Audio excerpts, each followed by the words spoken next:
बहुत बहुत धन्यवाद संचालक महोदय, आदरणीय प्राचार्य महोदय, उपस्थित प्रिय गुरुजन और मेरे प्यारे दोस्तों।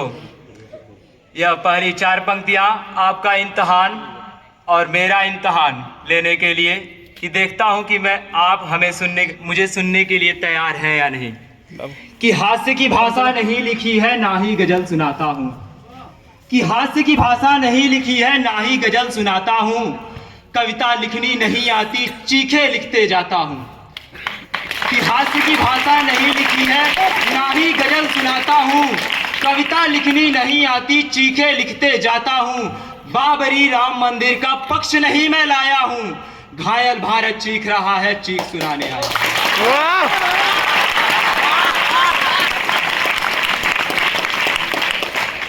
19 साल का लड़का, 20 दिन हुए उसकी शादी के, 21वें दिन ही कारगिल पर युद्ध के लिए चला जाता है। युद्ध के समय वो अपने घर के कुछ सदस्यों को खत लिखता है। दुर्भाग्यवश खत घर पर पहुंचने से पहले उसका शव तिरंगे में लिपट कर घर पहुंच जाता है। उसका खत मैंने खोला और खोलते वक्त उसमें एक शायरी लिखी थी। मैंने रोते रोते उसे पढ़ा और पढ़ते पढ़ते रोया। लिखा था कि यूं तो तुम्हारे इश्क पर ये जान भी कुर्बान है। कोई नई बात नहीं है साहब, पर लाजवाब बात लगे तो ताली जरूर बजाइएगा। यूं तो तुम्हारे इश्क पर ये जान भी कुर्बान है, पर मादरे वतन पर अपना इश्क भी कुर्बान है।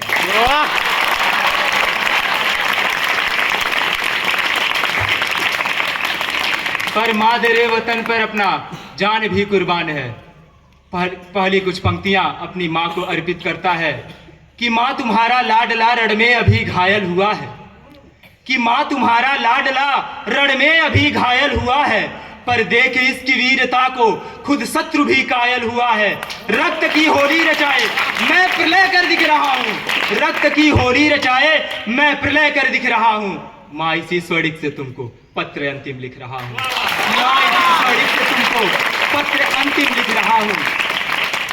युद्ध था भीषण मगर ना इंच भी पीछे हटा हूँ, युद्ध था भीषण मगर ना इंच भी पीछे हटा हूँ। माँ तुम्हारी थी शपथ मैं आज इंचों में कटा हूँ, माँ तुम्हारी थी शपथ मैं आज इंचों में कटा हूँ।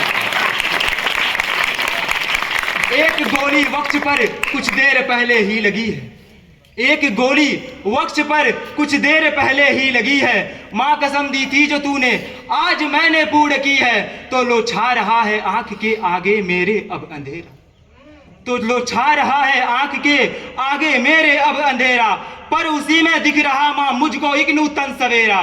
कह रहे हैं शत्रु भी मैं जिस तरह पैदा हुआ हूँ, लग रहा हूँ सिंगनी की कोख से पैदा हुआ हूँ।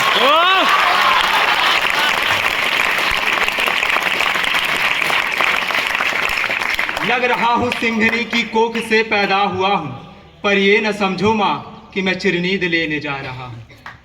मीडिया से लेकर नेता तक हर कोई कहता है कि शहीद तो चिर निद्रा में खो गया, पर ये न समझो माँ कि मैं चिरनीद लेने जा रहा हूँ। मैं तुम्हारी कोख से फिर जन्म लेने आ रहा हूँ, मैं तुम्हारी कोख से फिर जन्म लेने आ रहा हूँ। कहा जाता है कि वो पिता बहुत भाग्यशाली होता है जिसके अर्थी को उसके बेटे कंधा देते हैं, लेकिन इतिहास में पहली बार जवान बेटों की अर्थियों को बाप ने, दादाओं ने कंधा मुखाग्रियां दी हैं। तो उस पिता के लिए कुछ पंक्तियां। मैं तुम्हें बचपन में पहले ही बहुत दुख दे चुका हूं, मैं तुम्हें बचपन में पहले ही बहुत दुख दे चुका हूं, और कंधों पर खड़ा हो आसमां सर ले चुका हूं। तुम सदा कहते न थे ये ऋण तुझे भरना पड़ेगा, तुम सदा कहते न थे ये ऋण तुझे भरना पड़ेगा, एक दिन मुझको लेकर तुझको कंधों पर चलना पड़ेगा। पर वो पिता यह भार तनिक भी हल्का कर ना पाया। तुम मुझे करना क्षमा मैं पितृण को भर ना पाया, तुम मुझे करना क्षमा मैं पितृण को भर ना पाया। पर वो पिता यह प्रश्न मुझको आज तक भी खा रहा है, आज भी यह सुध तुम्हारे कंधों पर ही जा रहा है, आज भी यह सुध तुम्हारे कंधों पर ही जा रहा है। कुछ पंक्तियां अपने छोटे अनुज के लिए लिखता है। भाई कब याद आता है और क्यों याद आता है, सुन अनुज रणवीर गोली बाह में जब आ समाई, सुन अनुज रणवीर गोली बाह में जब आ समाई। ओ मेरी बाई भुजा उस वक्त तेरी याद आई। ओ मेरी बाई भुजा उस वक्त तेरी याद आई। मैं तुझे बाहों से अब आकाश दे सकता नहीं हूँ। मैं तुझे बाहों से अब आकाश दे सकता नहीं हूँ। लौट कर आऊंगा विश्वास दे सकता नहीं हूँ। पर अनुज विश्वास रखना, आपकी तालियां उड़ जानी चाहिए उस पर उसके लिए। पर अनुज विश्वास रखना, मैं थक कर ना पड़ूंगा। तुम भरोसा पूर्ण रखना, सांस अंतिम तक लड़ूंगा। तुम भरोसा पूर्ण रखना, सांस अंतिम तक लड़ूंगा। अब तुम्ही को सौंपता हूं बस बहन का ध्यान रखना। कविता बारीक होती है, आंसुओं की यात्रा चाहती है। अगर एक भी आंसू आंख से टपके तो उसे टपकने दीजिएगा। अब तुम्ही को सौंपता हूं बस बहन का ध्यान रखना। तुम उसे समझाना कि रक्षा पर्व जब भी आएगा, भाई अंबर में नजर आशीष देता आएगा। भाई अंबर में नजर आशीष देता आएगा। सबसे उसने कुछ कहा है लेकिन पत्नी से उसने कुछ मांगा है। अधिकार इसी को कहते हैं। सबसे उसने कुछ कहा है, पत्नी से कुछ मांगा है। अधिकार इसी को कहते हैं। पत्नी को कहता है कि अंत में तुमसे प्रिय मैं आज भी कुछ मांगता हूं। कि अंत में तुमसे प्रिय मैं आज भी कुछ मांगता हूं।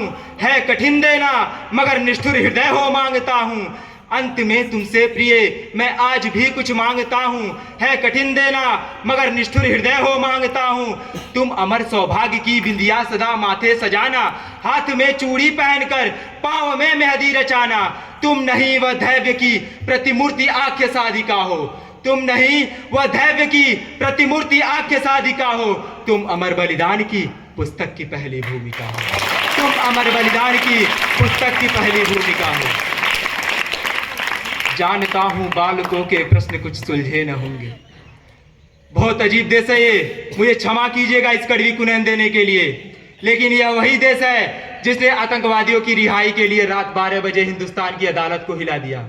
और यह वही देश है जिसने एक 6 महीने की ब्याता के आंसुओं पर अपना समंदर उड़ेलना उचित नहीं समझा। उसका नाम मुझे नहीं याद आ रहा है, लेकिन जब उसके पति का शव उसके सामने आया तो उसने उसके शव के पास जाकर कहा कि आई लव यू विभूति। विभूति नारायण के शव के पास जाकर उसकी पत्नी ने कहा आई लव यू विभूति, लेकिन उसका अगला वाक्य अद्भुत था। उसने कहा कि तुम झूठे हो। तुमने झूठ कहा कि तुम मुझसे मोहब्बत करते हो।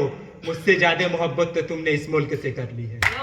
मुझसे ज्यादा मोहब्बत तो तुमने इस मुल्क से कर ली है। जानता हूं बालकों के प्रश्न कुछ सुलझे न होंगे। सैकड़ों तो प्रश्न होंगे जिसमें वे उलझे तो होंगे।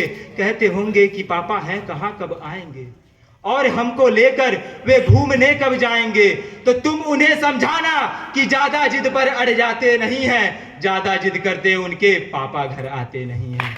ज्यादा जिद करते उनके पापा घर आते नहीं हैं। मैं यहाँ कुलदीप के शौर्य किस्से गढ़ रहा हूँ।